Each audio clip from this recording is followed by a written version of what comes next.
boa noite. No programa desta terça-feira vamos entrevistar Luiz Correia, diretor de Mobilidade Urbana e Trânsito aqui de Mossoró. E ainda a sessão da Câmara tem debates sobre a situação da educação em Mossoró e também o calendário da Lei de Diretrizes Orçamentárias. O cenário político já está no ar.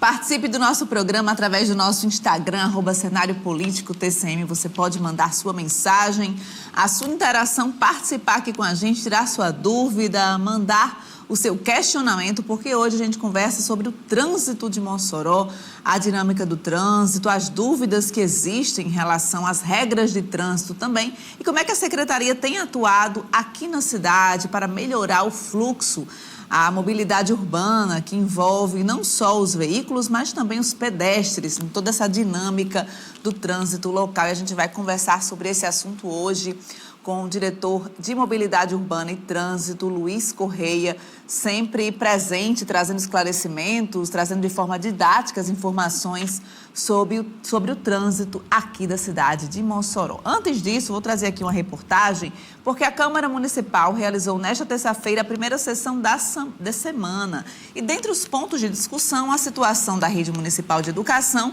além do calendário da LDO. Uma sessão diferente, muitas ausências. E o motivo? A marcha dos vereadores em Brasília. 9 dos 21 parlamentares não compareceram na sessão desta terça-feira. Apesar da ausência de parte dos vereadores, a sessão desta terça-feira foi marcada por temas bem discutidos, como, por exemplo, a educação, que rendeu debates acalorados entre vereadores de oposição e situação. A Lei de Diretrizes Orçamentárias também entrou em vigor. O projeto foi enviado à Casa e será discutido nas próximas semanas, após a realização de uma audiência pública na Câmara Municipal. Foi definida pelo presidente Genilson Alves a realização de uma audiência pública.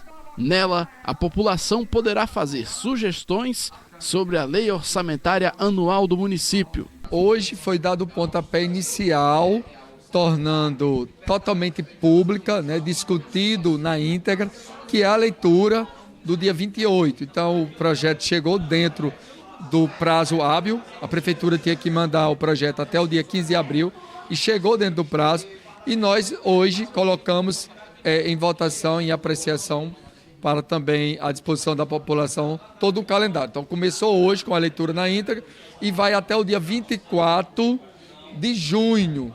Mas tem um momento dentro desse intervalo muito importante, que é o momento da audiência pública. Então, a população já está convidada, dia 4 de maio, segunda-feira, terá uma audiência pública para discutir a tão esperada LDO, que são as diretrizes de investimento para o ano de 2027. A vereadora Marleide Cunha criticou a Prefeitura de Mossoró pela ausência de professores nas escolas da rede municipal e também pela não convocação dos aprovados do concurso da educação.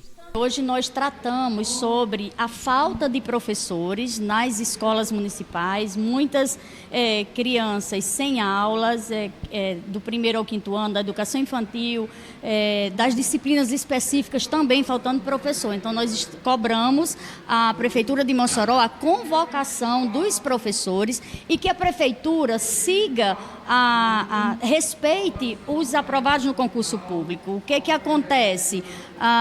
Existe no município uma burla ao concurso público.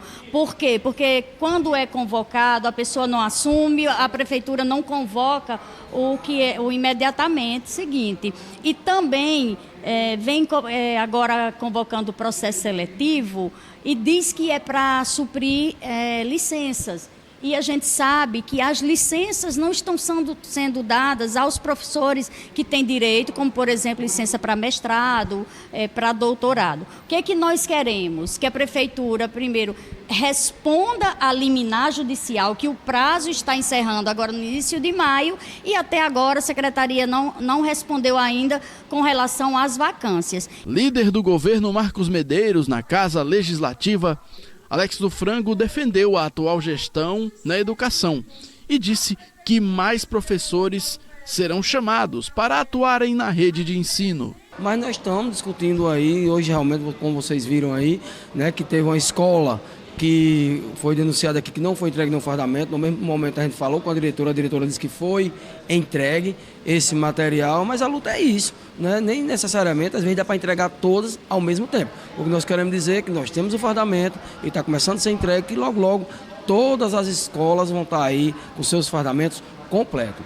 Em relação ao concurso público, eu posso lhe dizer que o nosso grupo político, claro que é liderado pelo nosso ex-prefeito Alisson Bezerra, né, foi um dos que mais chamou pessoas na área da educação. E quando fala da educação, a gente fala em todas as áreas dos avanços que nós tivemos aqui na cidade de Mossoró. Agora o que está acontecendo é porque essas pessoas estão sendo chamadas e às vezes essa questão de adaptação, porque às vezes não dá certo em uma escola e aí tem que manobrar para outra escola e às vezes tem que ir para a zona rural, aí o professor às vezes tem essa dificuldade de se deslocar para a zona rural e aí isso requer um tempo para que todas elas ou eles possam ser aí colocados na escola, mas que logo será resolvido.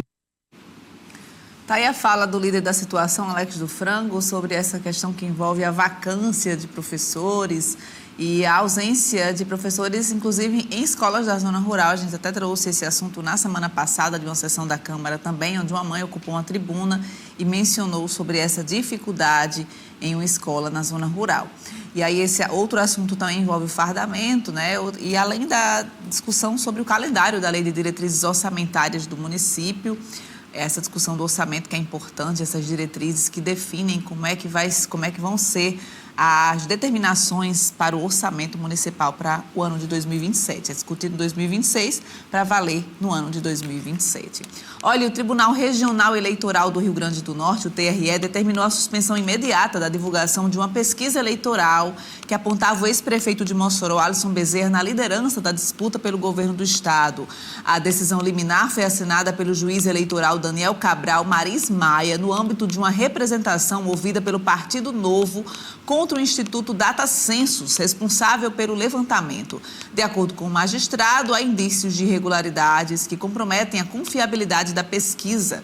Dentre os problemas apontados estão falhas no plano amostral, divergências entre os dados registrados e os efetivamente utilizados, além de inconsistências relacionadas à contratação e à origem dos recursos. Tá? E pesquisa que, segundo determinação, aí em caráter liminar, está suspensa a divulgação até que as questões sejam sanadas, apontadas aí pela determinação judicial. Agora a gente vai conversar com o Luiz Correia, diretor de mobilidade urbana aqui de Mossoró, que vai conversar um pouco sobre essa dinâmica do trânsito aqui da cidade. Conversar primeiro com o Luiz, perguntar primeiro a ele em relação à instalação de radares de velocidade aqui na cidade. A gente teve alguns radares instalados ali na Avenida João da Escócia, em outros pontos de Mossoró. Eu vi que eles passaram por um período de testes, né, Luiz? Estavam ali funcionando, a gente já vê eles funcionando, já sinalizando qual é a velocidade de cada veículo. Então, para começar aqui o cenário político, eu já faço essa pergunta. Esses radares já estão funcionando, já estão multando quem ultrapassa a velocidade naquele trecho? Boa noite. Boa noite, Natália. Boa noite a todos que nos assistem. Cenário político, cenário novo, bonito, moderno, né? Obrigada. Não tinha vindo aqui, mas ficou muito aconchegante. Também a tecnologia também é muito visível aqui no local. A tecnologia chegou no cenário político e chegou também em Mossoró na mobilidade. Ela chegou para definir alguns parâmetros, pessoal. Nós não conseguimos fazer uma boa mobilidade se a gente não tiver número. Quantidade de veículos que transitam, quantidade de pessoas que estão naquela região, se aquela região tem bicicleta, se tem carroça, se tem ônibus, se tem carro de pesado ou não. A gente que chama carro pesado são caminhões. Então, esses equipamentos também têm essa finalidade. Todos os equipamentos do município estão funcionando, exceto o do complexo viário, que ainda está em fase de teste, fase de implantação. Ainda depende também de uma calibração do Inmetro, para ele poder estar em funcionamento. Brevemente estão chegando mais câmeras também de monitoramento, para que nós possamos acompanhar a cidade e assim deixá-la mais protegida. E aí, em relação a essas outras câmeras que o senhor mencionou, elas têm previsão de quais trechos elas vão estar instaladas? Sim, nós temos já um mapeamento dessas áreas. São mapeamentos estratégicos Nós temos, por exemplo, ali na Praça do Rotary, nós temos um planejamento estratégico para a implantação do equipamento naquele local, que é João da Escócia com Antônio Vieira de Sá. Nós temos também Melo Franco com 6 de janeiro, conhecido como Ferro de Gomar. Doutor João Marcelino, que é a rua da TCM, com a Avenida Rio Branco, por trás da estação. É um outro local bastante movimentado e que é muito importante a implantação. E a Avenida Alberto Maranhão, com Alfredo Fernandes, bem próximo ali ao gabinete, bem em frente à igreja, que também é um local estratégico, não só para a questão da mobilidade, mas também para a segurança pública.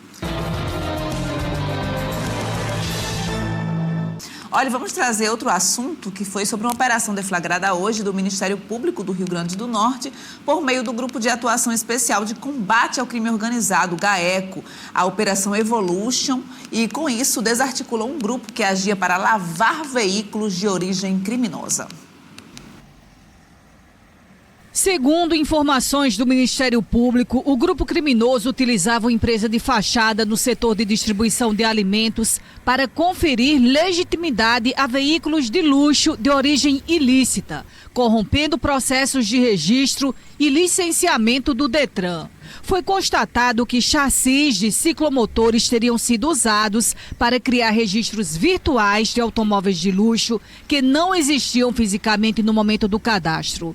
Após a criação dos dados no sistema, esses criminosos aguardavam ou encomendavam o roubo de veículos com características bem semelhantes para realizar a compatibilização física e documental, tudo com o fim de garantir circulação livre e sem restrições desses veículos.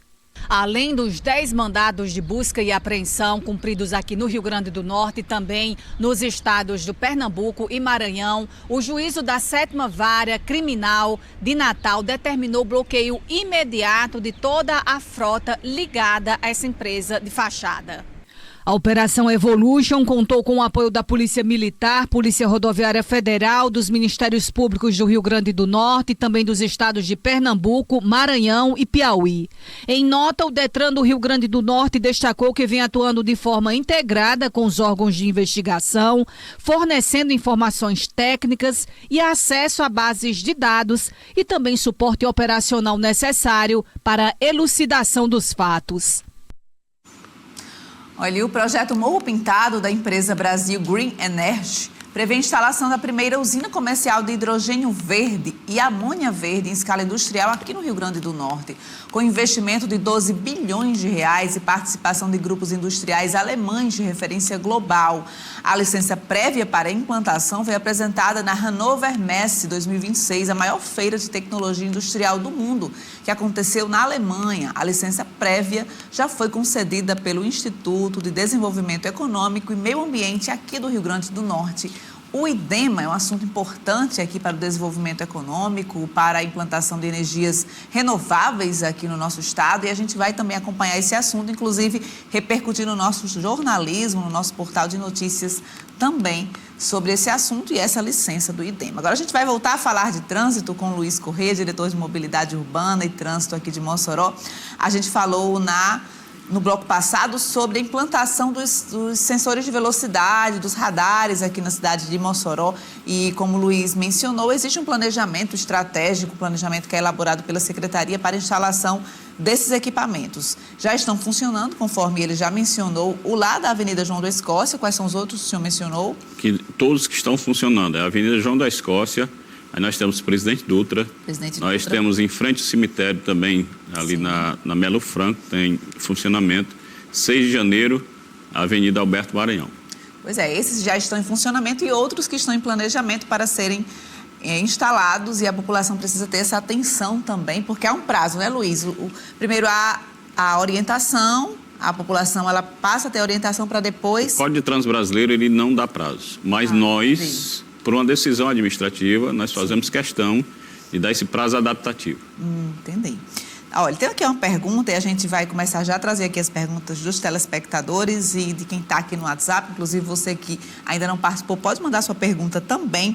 Mandar um alô aqui para o Antônio Fegli, é economista e professor do Alto da Conceição. Ele pergunta aqui sobre o semáforo, mas antes da pergunta aqui do Antônio Félix, vou fazer uma pergunta aqui do Ranieri. Ele diz que pergunta por que não há câmeras de monitoramento na Avenida Rio Branco, em frente ao Colégio Raimundo Fernandes, que fica ali na 6 de janeiro, né, Raimundo Fernandes? Isso. 6 de janeiro com a Avenida Rio Branco, né? Isso. Que é um ponto que, segundo ele, tem muito embarque e desembarque, né, Sim. de crianças, muitos motociclistas, e acaba ficando inseguro para quem vai desembarcar, para quem vai deixar a criança na escola, né? Muitos motociclistas passam no semáforo fechado nas ruas de Delfim Moreira com a Rio Branco, segundo ele informa aqui, e não tem câmeras e não tem respeito nenhum com o trânsito ali no trecho. Por que não tem um agente de trânsito também, ele menciona, na rua por trás do Colégio das Irmãs, ali no centro da cidade. Ou seja, ele fala sobre situações de desrespeito à legislação de trânsito lá nesse ponto específico do Raimundo Fernandes. E a gente sabe que onde há embarque e desembarque, saída de escola, né, horário de pico, principalmente 11 horas, meio-dia, 7 horas da manhã, sempre há Sim. essa preocupação. Colégio Raimundo Fernandes, ele faz essa pergunta, que é uma escola municipal, e também lá no Colégio das Irmãs, que é uma escola privada, Sim. ali no centro de Mossoró, também num ponto bem sensível do trânsito de Mossoró, Luiz. Qual é o nome dele? Ranieri Fernandes. Senhor Ranieri, nós temos, no colégio referido, nós temos um equipamento que, embarcado, tem uma câmera de monitoramento. Então, lá no nossa central, a gente consegue acompanhar o que está acontecendo na região. Rio Branco com Melo Franco, nós já estamos também com planejamento, eu creio que nessa semana, se não na outra, de implantação de uma câmera também lá, uma câmera domo, que ela tem um giro de 360 graus e um alcance de até 30 vezes ali da distância que ela se encontra. O Roderico Grandal, que é próximo aí ao colégio referido, né, um colégio particular. Infelizmente, não é só esse colégio que nós temos problema. Praticamente todas as escolas e colégios da cidade, a gente tem um problema de mau comportamento de quem vai deixar seu filho para estudar. Está se investindo no filho, pagando colégio, mas ele, como pai, está dando um mau comportamento. Então, primeira coisa é seu filho. Também é uma obrigação sua. Mas isso não quer dizer que nós vamos sair de cena porque é uma obrigação do pai. O que é que nós estamos fazendo? Rodízio nessas escolas. Então, a gente não consegue estar em todas as escolas ao mesmo tempo. E a gente está fazendo rodízio. Praticamente, a gente só conhece uma escola aqui em Mossoró que não tem problema. As demais, todas elas, a gente já registrou, já mapeou e está posicionando os agentes de trânsito nesses pontos estratégicos. Fiquei curioso, qual é a escola que não tem problema? É um colégio lá no Liberdade, que é um colégio evangélico que tem lá. Que eles mesmos recebem os pais, tem uma fila de professores, os pais chegam com o carro e o professor já está aguardando lá os filhos. Sim, então aí consegue organizar melhor. Consegue organizar. Dinâmica, né? E também o quantitativo de alunos, eles não recebem muito aluno, por conta também de uma prioridade da escola. Entendi. Pois é, tá aí uma medida interessante. O Antônio Félix diz assim, o semáforo do cruzamento da Avenida Alberto Maranhão com a Coelho Neto está funcionando porque tem muito motociclista que não obedece, quase vai atropelando as pessoas porque cortam o sinal vermelho. Alberto Maranhão, Coelho Neto está funcionando, pessoal, tanto no critério de avanço semafórico, no critério do posicionamento sobre a faixa de pedestre e também na velocidade. Então, fique muito atento. O semáforo está verde. Mesmo assim, você não deve exceder o excesso de velocidade de 50 km por hora, mesmo estando verde. Está verde, você tem que passar no verde abaixo de 50 km por hora, porque senão também está passível de ser notificado. Tem aqui as interações também do Manuelzinho, lá do Bela Vista. Manda um abraço ao amigo Luiz Corrêa, diz que faz um ótimo trabalho à frente da mobilidade urbana. Tem outras perguntas aqui que estão chegando. Tem o Sargento Niel e Dona Dita lá no bairro Sumaré, participando aqui do programa também. Olha, tem aqui uma interação que é o Glauber Rocha, no Paredões. Ele pergunta ao Luiz por que só há semáforos para pedestres em frente ao Diocesano. Eu acho que em frente a Riachuelo caberia um semáforo para orientação ali aos pedestres sobre aquela travessia. Sim. Ao lado ali da Riachuelo. Ele está se referindo ao pedestre com uso sonoro, né? Com sinal sonoro. É a botoeira, né? Isso, a botoeira. Nós temos um semáforo ali em frente à Riachuelo, onde o senhor está se referindo. Se o senhor chegar qualquer dia, vai perceber que tem um determinado momento que todos os semáforos ficam vermelhos. Então, é justamente para o tempo do pedestre estar atravessando. Essa dinâmica da botoeira, ela é uma dinâmica que não dá para adaptar em todas as regiões. Ali, nesse cruzamento da Riachuelo, num cruzamento muito intenso de pessoas e carros, o senhor imagine, chega uma pessoa, aperta. É lógico que ele passa um tempinho para poder obedecer. Mas passa uma pessoa, depois chega outra, aperta. Aí ia dar um problema na dinâmica da mobilidade dos veículos. É tanto que a gente posiciona o agente de trânsito também lá, para facilitar também a travessia dos pedestres. Outro detalhe, infelizmente, esses equipamentos têm servido também em determinados horários da noite, para que o meliante ele acione o botão, fique vermelho e ele possa fazer ali o assalto, né? Infelizmente serve também para isso, é também uma das razões que a gente não coloca em todo local. E aí esse planejamento que o senhor falou, né? Quando vocês vão executar alguma ação, fazer alguma intervenção, há todo um planejamento que é feito pela Secretaria, um estudo técnico também de viabilidade. Por exemplo, havia uma previsão ou uma discussão em torno de tornar a Avenida João da Escócia de mão única. Sim. Como é que está essa discussão? Há ainda essa possibilidade do município fazer essa mudança ali na dinâmica dessa avenida tão importante aqui da cidade? A João da Escócia foi uma das avenidas que cresceu muito, né? O plano diretor anterior, ele tinha uma previsão de crescimento, mas não o quantitativo de crescimento que a João da Escócia acabou atingindo. E os critérios das demais secretarias, eles não conseguiram alinhar o desenvolvimento da João da Escócia. Então, o João da Escócia hoje, pessoal, o viaduto da BR, do viaduto até o shopping, a gente tem uma realidade de João da Escócia e do shopping para trás outra realidade. Como assim realidade? Do viaduto até o shopping, praticamente nós só temos a Avenida João da Escócia. As ruas laterais, elas não estão ainda prontas para receber um quantitativo de veículo tão alto. Hoje a gente tem número apontando aí cerca de 14 mil veículos transitando por dia lá na Avenida João da Escócia. Então, no viaduto até o centro, a gente tem ruas que a gente deixar a João da Escócia mão única, a gente consegue com as outras ruas dar o suporte, mas do viaduto para frente não consegue. Então, ainda está em processo de discussão justamente com a Secretaria de Infraestrutura para dar o suporte necessário das outras ruas, preparar. Mas lá não é só asfalto. A cidade carece ainda de uma base de solo ainda muito intenso. A gente precisa preparar o solo para depois colocar o asfalto e isso é um investimento muito alto. Então, a Prefeitura está trabalhando nessa perspectiva e o que deu um diferencial foi justamente a ação anterior, que foi uma simulação, foi colocado também em votação para que a população pudesse decidir. Isso também foi muito importante no momento da decisão técnica e operacional, se aquele momento era um momento oportuno de deixar a João da Escócia em mão única. Pois é, eu lembro desse planejamento, dessa discussão, inclusive colocaram até para discussão pública, né? O pessoal pensava até que era um blefe da Prefeitura, que aquilo já estava uma decisão tomada, mas não era. Realmente a gente gosta muito de trabalhar com a população. Apesar de que a população dá a sua opinião, mas existe a avaliação técnica. Isso, exatamente. De quem compreende a dinâmica do trânsito, né? Tem uns pesos, né? Tem alguns pesos que são avaliativos. Exato. E ali sofreram muitas intervenções, né? Aquela avenida sofreu muitas mudanças, inclusive o fechamento dos canteiros, a instalação dos semáforos, né? A adição dos pedestres, né? Na avenida, que também é um diferencial, né? Toda cidade do Brasil que tem um quantitativo de pedestres utilizando para a prática esportiva uma avenida tão importante da cidade. Olha, o governo do estado anunciou na quinta-feira passada as obras de dragagem que vão elevar a profundidade do canal de acesso ao Porto de Natal para 12 metros, permitindo a atracação de navios de maior porte e aumentando a segurança, segundo o governo, das operações portuárias. O anúncio foi feito na quinta-feira passada, em entrevista conjunta da governadora Fátima Bezerra e do diretor-presidente da Companhia Docas do Rio Grande do Norte, a Coderne, Paulo Henrique Macedo.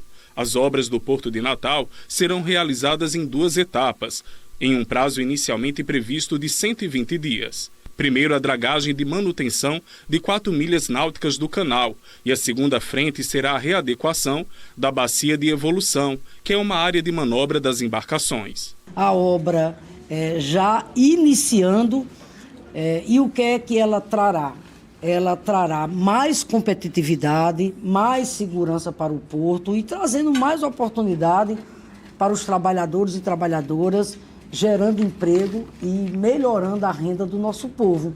Paulo Henrique Macedo disse que as obras do canal do Porto de Natal serão fundamentais para recebimento de navios de maior porte. O canal de acesso, depois que retiramos o banco de areia que causou o encalhe em 2023, ele voltou a ter a segurança para o calado a 10 metros, mas a gente precisa fazer a dragagem dele por completo, para recuperar a profundidade dele inicial, e aí sim, você tendo esse canal de volta aos 12,5 metros de profundidade, a gente pode ampliar para um calado de 11 e até um calado de 12 metros, mas isso vai ser passo a passo. Em 2025, a Gerência de Planejamento da Codern registrou aumento de 21,23% na movimentação de cargas em comparação com o ano anterior. O secretário de Estado da Agricultura, Guilherme Saldanha, avalia que as obras que aumentam a capacidade do Porto de Natal podem possibilitar o fortalecimento das exportações e novas oportunidades para a agropecuária do Rio Grande do Norte. O Porto de Natal vai se configurar também como um grande exportador de fruta, a gente está acreditando muito nisso, e também como exportador de gado vivo aqui do Nordeste, que a primeira exportação de gado vivo no Nordeste está sendo feita já ainda nesse primeiro semestre. Investimentos nesse Porto de Natal que tem a ver com a dinâmica da economia aqui de Mossoró também, a fruticultura, que ainda utiliza muito o porto lá de Fortaleza, então é um investimento importante também, pensando nesse aspecto para o desenvolvimento aqui da nossa cadeia produtiva da fruticultura, uma das principais atividades econômicas da nossa região, ao lado do sal. Olha, a gente tem outras perguntas aqui para o Luiz, falando ainda sobre essa dinâmica do trânsito, e aí tem uma pergunta aqui que eu achei bem interessante, que é do Luiz, do Antônio, lá do Sumaré. Ele faz uma pergunta que, inclusive, é uma questão que a gente tem observado bastante aqui em Mossoró, na verdade não vem de hoje, vem de muito tempo, né? Que na Avenida Alberto Maranhão, ele fala especificamente ali perto do Tempero Regina. Certo. O pessoal quebra o canteiro central e faz passagem alternativa, colocando os demais condutores em risco de uma colisão. Isso a gente vê não só naquele trecho, como a gente vê inclusive na Avenida João da Escócia, a gente vê em outros trechos, e isso provoca situações de risco para motociclistas, para o condutor também que vem no carro, porque muitas vezes ele não espera de repente aquela conversão, né? E aí como é que a Secretaria lida com isso? Pois é, pessoal, e aí é um investimento que a população acaba pagando. A Avenida Rio Branco foi feito de ponta a ponta, toda a reconstrução do meio-fio. Foi feito também a Avenida João da Escócia, a reconstrução do meio-fio. E aí a gente vai ter que partir também para Alberto Maranhão. Mas o principal aí, além do aspecto financeiro, além da nossa contribuição financeira está sendo destinada para isso, é o aspecto ali do risco que essas passagens sem nenhum tipo de acerto geométrico. O que é o acerto geométrico, pessoal? Se a gente vai construir um retorno, a gente tem que construir uma área que aquele veículo que vai fazer o retorno, ele fique numa área protegida.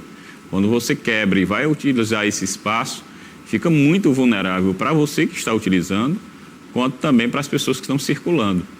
E fique atento à situação. A travessia de um canteiro central em local não permitido, ele chega a quase R$900 o valor financeiro da multa. Então, a gente sempre faz essa fiscalização e a gente abordando, a gente fiscalizando, aí vai uma notificação realmente um pouco mais elevada. Imagina, né? Porque você danifica um patrimônio público, né? Você quebra um canteiro, você provoca ali uma situação, um investimento que foi feito. Além disso, ainda tem o risco de acidentes, tudo que envolve esse tipo de conversão proibida. Dinheiro que era para estar sendo aplicado em outras áreas de construção de rotatórias, construção de outros acertos geométricos, a gente tem que estar fazendo a reconstrução de um local. E por falar em rotatória, tem uma pergunta aqui do Luiz Aires, que ele disse que tem um projeto para uma rotatória lá no Aeroporto 2, que ficaram de fazer já faz 5 anos, segundo ele, é um projeto para melhorar a mobilidade urbana ali do bairro Aeroporto. O senhor tem conhecimento sobre esse projeto? A Avenida Andesso Dutra, ela tem realmente ali um ponto de conflito. Desceu o Macarrão, antes de chegar no supermercado, a gente tem um cruzamento ali com várias áreas de entrada e saída. E a gente não é só a rotatória, tem uma preparação das outras vias também, com a possibilidade de um acerto lá na pavimentação, para a gente tornar algumas ruas mão única, para poder fazer um desenho mais seguro dessa região aí que está sendo observado.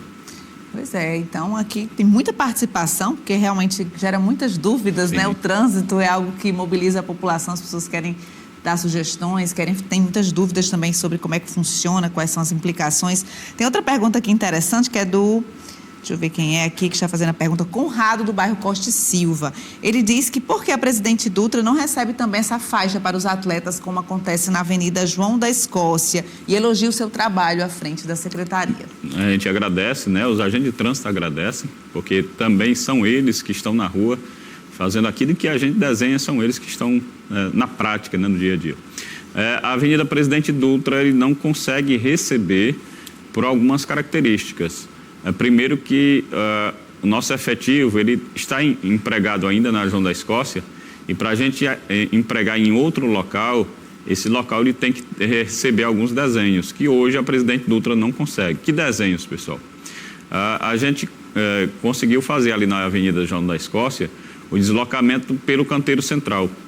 A partir do momento que a Avenida Presidente Dutra ela tem uma outra área de competência, porque do centro, da ponte, até ali a intermediação da delegacia é municipal. Da delegacia para frente é competência de um outro órgão. Então a gente não consegue determinar que o outro órgão, além de sinalizar, ele possa acompanhar também com a equipe da PRF. Então a gente não consegue fazer esse desenho, a gente não consegue deixar a Presidente Dutra também disponível para essa área de prática esportiva. E aí, aproveitando essa questão de competências, né, quando em Mossoró ela está localizada entre BRs, né? Sim. Então ela tem vários cruzamentos onde estão aí rodovias federais, e aí as competências acabam convergindo aí. Competência da PRF, né? Acabam algumas obras que são executadas, por exemplo, pelo DENIT, né? Não são obras executadas pela Prefeitura. Inclusive, tem uma pergunta aqui que vai nessa linha, que é uma pergunta lá do Vaval, lá do Veronique. Ele diz que está na audiência junto com a esposa Maria Zeneide e a filha Lara Souza. E ele diz aí aquele problema que existe lá no acesso à Nova Mossoró, na BR-304. Ele sabe que é uma BR, que é uma rodovia federal, mas que acaba implicando também porque está dentro do perímetro urbano de Mossoró. Verdade, com certeza. É preocupação nossa. Preocupação aí de vários vereadores, é preocupação do prefeito, é preocupação da Secretaria de Mobilidade. Mas a partir do momento que o senhor, que mora no Veronique, que paga o condomínio, e o síndico, ele pega o dinheiro do Veronique e aplica em outro condomínio, ele pode estar sendo sujeito às demandas judiciais, porque ele pegou um recurso que era destinado para o Veronique e aplicou em outro condomínio, que isso não é possível. Mesma coisa é o do município. O município ele não pode pegar um recurso público destinado ali na Constituição e aplicar em outra área que não compete a ele, a não ser por intermédio de vários estudos, convênios, diálogos. E nessa perspectiva aí da Nova Mossoró, ainda não foi possível fazer essa construção, porque ali não é só uma questão de semáforo, pessoal, tem outros pontos convergentes ali da duplicação daqueles acessos que precisa ser feito. Pois é, inclusive a gente já trouxe aqui sobre essa questão da Nova Mossoró, porque aconteceram acidentes muito graves ali no acesso, que eu acredito que ainda é mais perigoso para quem vai sair do conjunto Nova Mossoró e poder acessar a BR, e justamente nos contextos de acidentes foram justamente nessa dinâmica aí, dessa conversão, que o condutor de moto acaba ficando muito mais vulnerável fazendo isso, e aconteceram algumas mortes registradas ali em acidentes. E o DENIT informou que havia um acesso irregular ali. Sim. No Nova Mossoró, que foi construído um acesso irregular, que não houve autorização do órgão competente, que é o DENIT, para a construção. É uma questão aí que envolve a construtora, envolve também as secretarias envolvidas, né, o governo federal, a PRF, enfim. Existem muitas questões. São os bastidores que às vezes a população acaba não sabendo. Não acompanhando, exato. E falando também nesse assunto das rodovias federais que cortam bairros aqui da cidade, temos outra pergunta que é lá do Van Rosado, né? O acesso do Van Rosado também acredito que é um grande desafio para a Secretaria de Trânsito, porque ele fala que porque os novos semáforos, assim, aí que na verdade ele é do Van Rosado, mas a pergunta que ele faz é lá sobre a João da Escócia, porque ele fala porque não são de 3 tempos. Isso é um problema para quem quer entrar à esquerda e não pode. Eu acho que ele fala de alguns pontos específicos onde ele não pode fazer a conversão à esquerda e acaba deixando o trânsito mais lento também. Pois é, aí de 2021 para cá, pessoal, a Prefeitura acabou asfaltando quase 100 quilômetros. É como se fosse daqui para Aracati. Muita coisa asfaltada, mas ainda precisa asfaltar outras ruas. A partir do momento que haja também essa implantação de asfalto, a gente consegue deixar e favorecer algumas outras rotas, fazendo melhoramentos. Por exemplo, aquela região ali da João da Escócia com Mota Neto. Se a gente asfaltar um trechozinho, um pequeno trecho, a gente consegue melhorar e fazer rotatórias, facilitando a conversão e a ida para o pessoal que quer ir, por exemplo, para o shopping. E outros pontos que nós temos muito semáforo com 3 tempos, e isso demora muito no perfil de deslocamento. O ideal é que o semáforo fosse de 2 tempos, para que os motoristas pudessem fazer o que a gente chama de laço. O que é o laço? Você passa do semáforo, vai numa rua mais à frente, faz a volta para poder acessar a região que você quer, que é os cruzamentos. Mas isso a gente só consegue fazendo melhoramento de piso de forma estratégica para favorecer a mobilidade.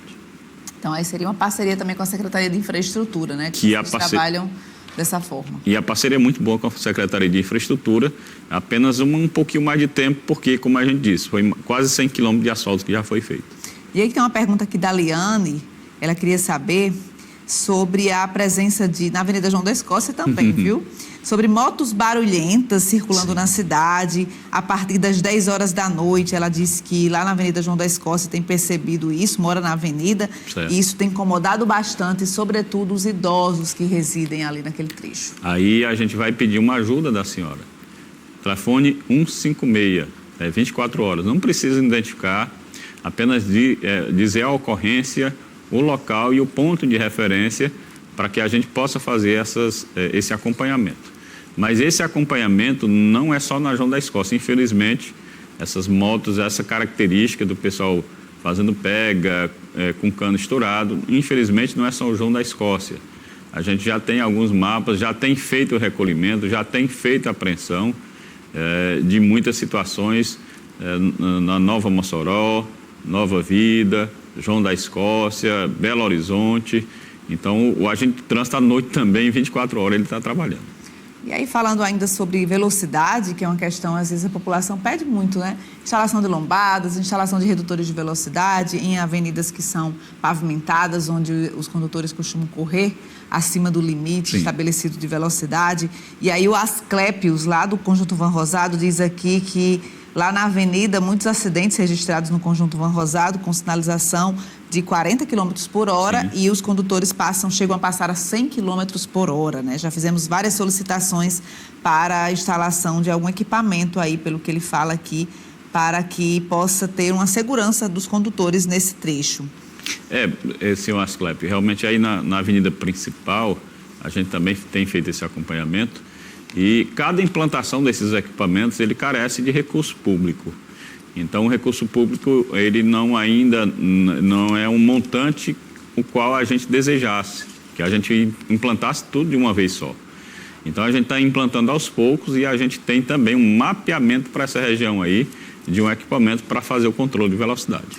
Muito obrigada ao diretor de Mobilidade Urbana e Trânsito aqui de Mossoró pelos esclarecimentos, por responder às dúvidas dos telespectadores, pela participação aqui no programa Cenário Político. Uma boa noite. Boa noite, nós já que agradecemos pelo convite.